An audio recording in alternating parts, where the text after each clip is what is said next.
नमस्कार, मैं हूं कुमार विनोद। आप देख रहे हैं हर दिशा इंडिया।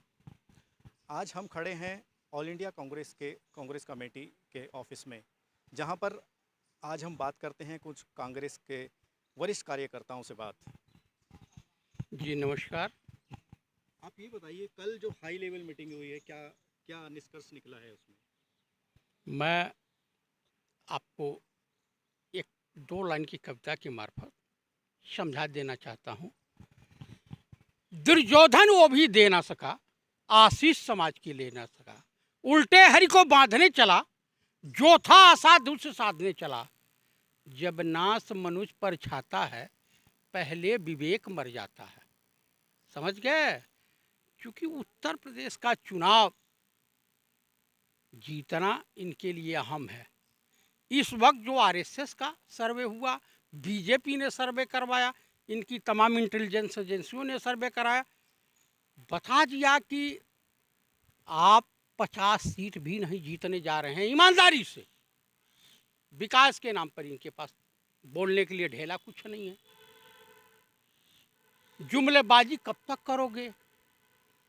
राम मंदिर पे आप क्या बोलोगे? वहाँ तो चंदा चोरी कर लिए। आपके तमाम जो ट्रस्टी 2 करोड़ की ज़मीन 18.5 करोड़ में खरीद रहे हैं। यानी कि आप ये कहना चाहते हैं कि कल जो मीटिंग हुई है उसमें यूपी का इलेक्शन जीतने की कोई रणनीति रची गई? जी जी, सही आप जा रहे हैं, सही पकड़े। दरअसल क्या है, पाकिस्तान परस्त मुफ्ती मोहम्मद सईद, ब्राह्मणों को विस्थापित करने वाला मुफ्ती मोहम्मद सईद की बेटी महबूबा सईद के साथ इन्होंने सरकार बनाई।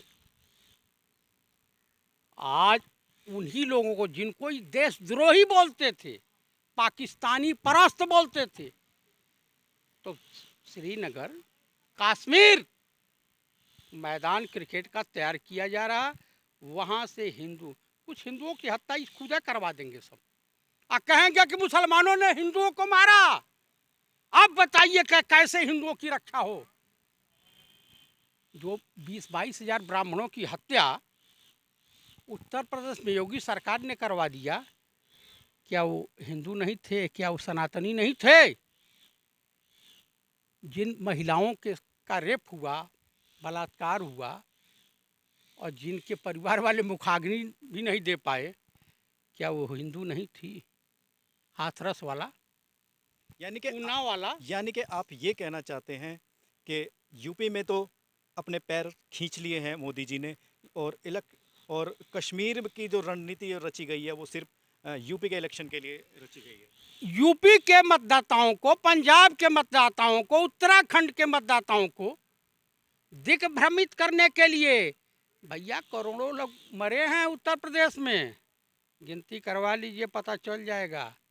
पूरे हिंदुस्तान में 1 करोड़ से ऊपर लोग मरे हैं, मतलब करोड़ों की संख्या में गए हैं लोग।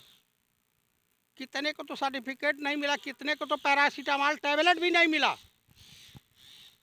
उससे, जीएसटी से, और वहाँ काश्मीरी पंडितों से, और राम मंदिर पे के चंदे की चोरी जो हुई है, उससे ध्यान भटकाने के लिए इस तरह की नौटंकी रची जा रही है, ताकि इससे ध्यान भटके, इन पे सवाल जनता न करे, इसको मुद्दा न बनावे विपक्ष, कश्मीर मुद्दे पे अटके रहें। आप भी एक कांग्रेस के कार्यकर्ता हैं, क्या कहना चाहते हैं कल जो हाई लेवल मीटिंग हुई है प्रधानमंत्री जी के साथ? हाई लेवल जो मीटिंग हुई है वो देश के साथ और जम्मू कश्मीर के साथ, वहाँ की जनता के साथ एक छलावा है। और वो सिर्फ इसलिए किया है कि आने वाले समय में 5 राज्यों में चुनाव है। हिमाचल है, उत्तराखंड है, उत्तर प्रदेश है, पंजाब है, गोवा है और मिजोरम है। अब इन राज्यों का हिंदू खतरे में होगा, यहाँ का व्यापारी खतरे में होगा, यहाँ का दलित खतरे में होगा, यहाँ के बहुत सारे अनेकों मुद्दे खतरे में होंगे। लेकिन उत्तर प्रदेश की परिस्थिति बिल्कुल अलग है। यहाँ सरकारें आती भी हैं और जाती भी हैं, और चली भी जाती हैं और बनती भी हैं। और ये जम्मू एंड कश्मीर से उत्तर प्रदेश में एक माहौल पैदा करना चाहते हैं। क्या 88 में शहीद साहब महबूबा मुफ्ती जी के फादर जब एक जनता दल में एक बहुत बड़े नेता थे, मुरली मनोहर जोशी जी थे, अटल बिहारी वाजपेयी जी थे, उस समय के उस कार्यकाल में वहाँ के ब्राह्मणों को उजाड़ा गया। उस समय संघ कहाँ सो रहा था, उस समय भारतीय जनता पार्टी कहाँ सो रही थी। बहुत सारे सवाल उठते हैं, बहुत सारे प्रश्न हैं। जिस तरह यूपी में 2017 में प्रधानमंत्री मोदी का चेहरा देखकर लोगों ने उनको वोट दिया था और यूपी में भारतीय जनता पार्टी की सरकार बनाई थी, लेकिन अब की बार मोदी जी ने अपने पैर पीछे खींच लिए हैं। इसके पीछे क्या कारण हो सकता है? वहाँ पर कानून व्यवस्था चौपट, महिलाओं के साथ बलात्कार, बढ़ती बेरोजगारी, शोषण और विकास। 1 किलोमीटर कहीं भी प्रांतीय मार्ग का कहीं भी मरम्मत नहीं हुई, सड़कें खराब हैं, स्कूलों की व्यवस्था खराब है, अस्पतालों में दवाइयाँ नहीं हैं, डॉक्टर अस्पतालों में बैठते नहीं हैं। उत्तर प्रदेश का वेलफेयर बिल्कुल जीरो है। यूपी चुनाव को लेकर क्या कहना चाहेंगे आप? यूपी चुनाव को लेकर के मैं यही कहना चाहूँगा कि जो एक ज्वलंत जो आज का जो प्रश्न है वो यही था कि भाई कश्मीर को लेकर के जो हाई लेवल पावर जो मीटिंग हुई है, तो इसको लिंक किया जा रहा है कि भाई ये शायद यूपी में इसका कुछ प्रभाव पड़ेगा। मैं सिर्फ आपको यहाँ से शुरू करना चाहता हूँ कि जब मुफ्ती मोहम्मद सईद ने जब सरकार बनाई थी बीजेपी के साथ मिलकर के, तो मुफ्ती मोहम्मद सईद ने ये सबसे पहले उनका यही बोला था कि पाकिस्तान का धन्यवाद दिया था कि we are very thankful to Pakistan कि उन्होंने उनकी से हम सत्ता में आ गए। तब मोदी जी ने या आरएसएस के लोगों ने ये नहीं सोचा कि हम किसके साथ वो बना अपना अलायंस कर रहे हैं, और उस पार्टी के साथ अलायंस करके इन्होंने पार्टी 3 साल 3.5 साल तक चलाई। अब आता है क्वेश्चन ये कि 370 और 35 से हटाने का, तो ये बीजेपी का और मोदी जी का कहना ये था कि जब 370-35 से हट जाएगा तो यहाँ से आतंकवाद ख़त्म हो जाएगा।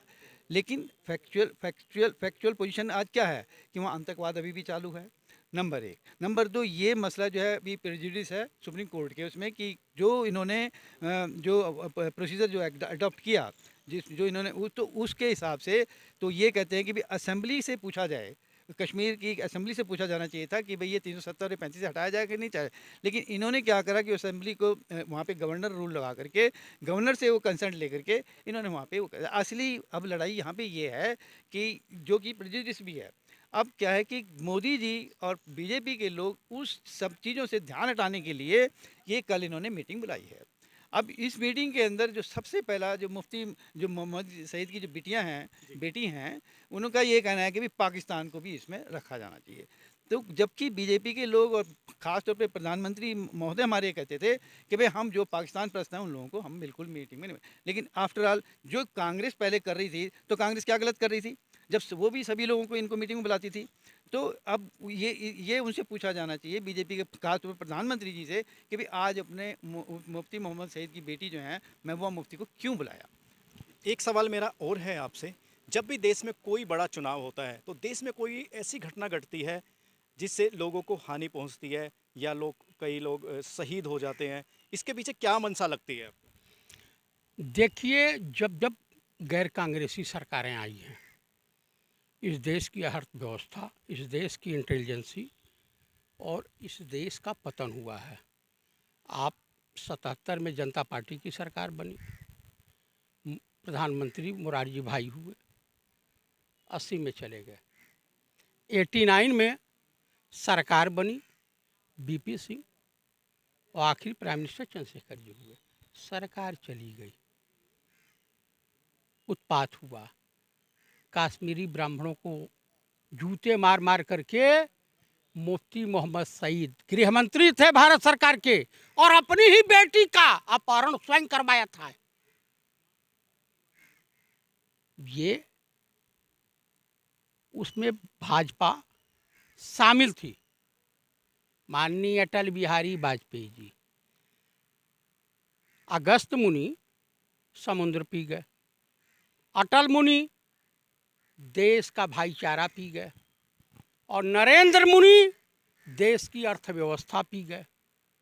बचा क्या है? 7 साल का कोई विकास या कुछ बता दें तो मैं मानूं। आप विकास के मुद्दे पर चुनाव क्यों नहीं लड़ना चाहते? लेकिन कुछ नेता कांग्रेस के आज भी ऐसे हैं जो वाजपेयी जी को बहुत अच्छा इंसान समझते हैं, बहुत अच्छा राजनीतिज्ञ समझते हैं, लेकिन आप ऐसा क्यों कह रहे हैं? मैं वाजपेयी जी को गाली तो नहीं दे रहा हूँ, अच्छा इंसान, उनको बुरा इंसान भी नहीं बोल रहा हूँ। आदमी तो अच्छे थे, बहुत बढ़िया थे। कंधार कांड भी उन्हीं के ज़माने में हुआ, स्वर्गीय श्रीमती इंदिरा गांधी के ज़माने में तो हुआ नहीं था, पंडित नरसिम्हा राव जी के ज़माने में हुआ नहीं था, राजीव जी के ज़माने में हुआ नहीं था, पंडित नेहरू के ज़माने में हुआ नहीं था, शास्त्री जी के ज़माने में नहीं हुआ था, ये उन्हीं के ज़माने में हुआ था ना। पाकिस्तान यात्रा भी उन्होंने शुरू किया था। जिन्ना की मज़ार पर स्वर्गीय श्रीमती इंदिरा गांधी तो नहीं गई थी, तो सेकुलर थी। इनके पिताजी के साथ स्वतंत्रता संग्राम सेनानी थे जिन्ना साहब, राजीव जी नहीं गए और तमाम कांग्रेसी नहीं गए। यानी चतुर्वेदी जी, आप ये कह रहे हैं आप भारतीय जनता पार्टी के किसी भी कार्य से सहमत नहीं हैं? कोई अच्छा काम अगर किया हो तो भाई मैं सहमत हूँ, कोई अच्छा काम तो दिखाई भी नहीं देता। आप बताइए, कोई दिखाई आपको देता हो तो बता दीजिए। आप बताइए। 370 अच्छा बताती है कश्मीर में। 370 से रोटी मिलेगी? 370 से मेरे बीवी बच्चों का भरण पोषण होगा? एनआरसी अच्छा बताती है, एनआरसी। देखिए, ये देश संघियों का ही नहीं है, ये देश जयप्रकाश चतुर्वेदी का भी है, ये देश जलालुद्दीन मोहम्मद अकबर का भी है। बता दें, मोहन भागवत जिस रामचरितमानस पर इनको बड़ा गर्व है, उस रामचरितमानस की रचना किस बादशाह के रीजन में हुई थी? अकबर बादशाह के रीजन में हुई थी, और धन मुहैया कराया था टोडरमल ने। उस वक्त तो हिंदुज़म खतरे में नहीं था, अंग्रेज़ों के ज़माने में हिंदुज़म खतरे में नहीं था, इनके ज़माने में, इंदिरा जी के ज़माने में हिंदुज़म खतरे में नहीं था, पंडित नेहरू जी के ज़माने में हिंदुज़म खतरे में नहीं था, और मोदी जी के 7 साल के कार्यकाल में और योगी जी के 4.5 साल के कार्यकाल में हिंदुज़म खतरे में हो गया। राम मंदिर की चोरी ये करें, चंदा चोरी ये करें, लेकिन ब्राह्मणों की हत्या ये करवाएं। लेकिन भारतीय जनता पार्टी कई बार वो एलिगेशन लगाती आई है कांग्रेस के ऊपर, बहुत सारे घोटाले किए इन्होंने, बहुत सारे गलत काम किए। तो भाई कितने कांग्रेसियों को जेल हुई थी बता दें भाई? कोई भी कांग्रेसी कोई गांधी देश छोड़ के तो नहीं भगा हो तो बता दें। विजय माल्या इनके रीजन में देश छोड़ के भगा, ललित मोदी या कौन मोदी, मेहुल चौकसी, कौन चौकसी, ये तमाम इन्हीं के रीजन में भगे हैं ना। तमाम बैंक दिवालिया इन्हीं के रीजन में हुए हैं, कांग्रेस के रीजन में तो हुआ नहीं है। हुआ हो तो बता दें। हैं? जनसंख्या नियंत्रण की आज बात कर रहे हैं, जनसंख्या नियंत्रण की तो 1975 में शुरुआत हुई थी, फैमिली प्लानिंग, हम दो हमारे दो। आज उसका अर्थ उल्टा हो गया है, हम दो यानी 2 गुजराती देश को बेचेंगे और 2 ही गुजराती खरीदेंगे। ये थे कांग्रेस के कुछ वरिष्ठ कार्यकर्ता जो कि भारतीय जनता पार्टी के किए हुए कामों से संतुष्ट नहीं हैं। दिल्ली से कुमार विनोद, न्यूज़ हर दिशा इंडिया।